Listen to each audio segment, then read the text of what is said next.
भारत की पौराणिक कथाओं में ना सत्य, त्याग और धर्म इन सब पर बहुत जोर दिया गया है। और आज हम एक ऐसे ही महान राजा की कहानी पर बात करने वाले हैं जिनका नाम ही सत्यनिष्ठा का दूसरा नाम बन गया।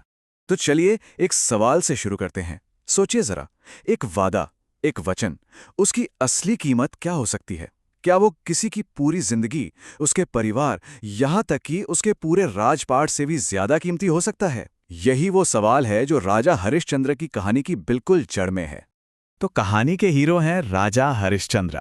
वो अयोध्या के माने हुए सूर्यवंश के राजा थे और अपनी प्रजा में मतलब बहुत ही ज्यादा लोकप्रिय थे। उनके राज में सब कुछ बढ़िया था, एकदम समृद्ध, शांति से भरपूर, और प्रजा उन्हें एक आदर्श राजा मानती थी। मतलब उनके राज में हर तरफ सुख समृद्धि थी।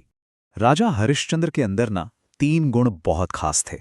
वो न्याय करने वाले थे, दयालु भी थे, लेकिन इन सबसे बढ़कर वो थे सत्यनिष्ठ। मतलब सच के लिए उनका जो समर्पण था वो इतना अटूट था, इतना मजबूत कि कहते हैं कि देवताओं के बीच भी उनकी बातें होती थीं। और बस यहीं से कहानी में आता है एक जबरदस्त मोड़। हरिश्चंद्र की इसी सच्चाई की परीक्षा लेने का फैसला किया महर्षि विश्वामित्र ने। हुआ ये कि एक रात राजा हरिश्चंद्र ने एक सपना देखा। सपने में उन्होंने अपना पूरा का पूरा राजपाट ऋषि विश्वामित्र को दान में दे दिया। अब देखिए, ये था तो सिर्फ एक सपना, लेकिन ये सपना उनकी जिंदगी को हमेशा हमेशा के लिए बदलने वाला था।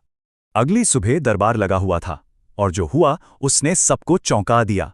महर्षि विश्वामित्र खुद वहां आ पहुंचे और उन्होंने कहा, राजन, आपने सपने में मुझे अपना राज्य दान दिया था, अब अपना वचन पूरा कीजिए। कमाल की बात यह है कि हरिश्चंद्र ने 1 सेकंड भी नहीं सोचा और तुरंत अपना वचन निभा दिया। लेकिन कहानी यहीं खत्म नहीं हुई। राज्य तो दान हो गया, पर ऋषि ने कहा कि दान के बाद दक्षिणा भी तो देनी होती है। अब सोचिए, राजा के पास तो कुछ बचा ही नहीं था। फिर भी उन्हें एक ऐसी दक्षिणा देनी थी जिसे चुकाने का उनके पास कोई जरिया ही नहीं था। और यहीं से शुरू होता है राजा के त्याग और बलिदान का वो दौर जिसकी कोई कल्पना भी नहीं कर सकता। एक वचन की जो असली कीमत होती है ना, वो अब उन्हें चुकानी थी। दक्षिणा के पैसे जुटाने के लिए हरिश्चंद्र ने एक ऐसा फैसला लिया जिसे सुनकर रूह कांप जाए। उन्होंने अपनी पत्नी तारामती और अपने बेटे रोहिताश्व को एक ब्राह्मण को बेच दिया। लेकिन इतना भी काफी नहीं था। दक्षिणा की रकम अब भी पूरी नहीं हुई थी। तो राजा हरिश्चंद्र ने खुद को शमशान के एक रखवाले, एक चंडाल के हाथों बेच दिया। तो अब उनकी नई जिंदगी शमशान की उस कठोर हकीकत के आसपास थी। सोचिए, एक राजा अब हर शव के अंतिम संस्कार के लिए टैक्स वसूलने का काम कर रहा था। ये शायद उनकी परीक्षा का सबसे मुश्किल दौर था।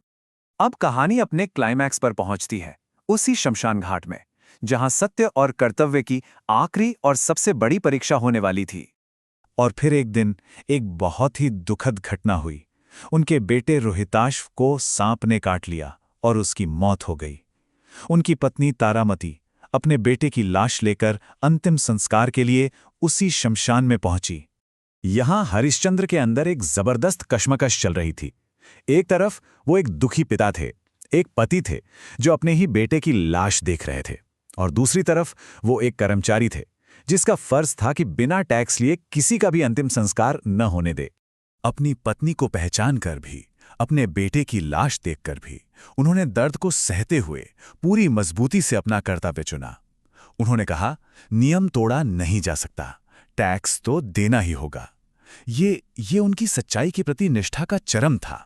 और जैसे ही तारामती ने टैक्स चुकाने के लिए अपनी साड़ी का पल्लू फाड़ कर दिया, उसी पल आकाश में देवता और खुद महर्षि विश्वामित्र प्रकट हो गए। उन्होंने ऐलान किया कि हरिश्चंद्र अपनी परीक्षा में पास हो गए हैं। तो इस कहानी का अंत क्या हुआ और ये आज भी हमारे लिए इतनी मायने क्यों रखती है? चलिए देखते हैं कि सच की राह पर चलने का उन्हें इनाम क्या मिला। उनके इस महान त्याग और सत्य के लिए देवताओं ने उनके बेटे को फिर से जिंदा कर दिया। उनका राजपाट उन्हें वापस मिल गया, और तो और हरिश्चंद्र को स्वर्ग में एक ऊंचा स्थान भी मिला। अब एक बहुत ही दिलचस्प बात, ये साल देखिए, 1913। आखिर ये साल इतना जरूरी क्यों है? ये वो साल था जब भारत की पहली फुल लेंथ फीचर फिल्म बनी थी, वो साल जब दादा साहेब फाल्के ने इंडियन सिनेमा की नींव रखी।